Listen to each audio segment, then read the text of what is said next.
আসসালামু আলাইকুম। রান্না করছি মজাদার পুঁই শাকের তরকারি। তো চলুন পুরো রেসিপি আপনাদের সাথে শেয়ার করি। এখানে কড়াইতে পরিমাণ মতো তেল দিয়ে দিয়েছি।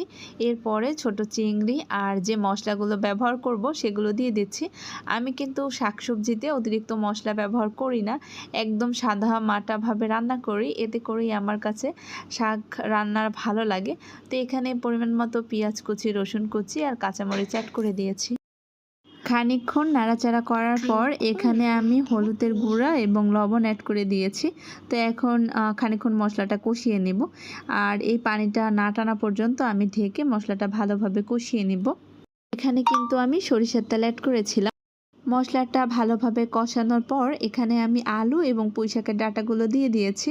তো খানিকক্ষণ ঢেকে রেখে হাফ সেদ্ধ করে নিয়েছি, অল্প একটু পানি অ্যাড করে। এরপর এখানে শাকটা অ্যাড করে দিব। 15 মিনিট ঢাকা দিয়ে রান্না করলেই হয়ে যাবে মজাদার পুঁইশাক। আজকের মতো আল্লাহ হাফেজ।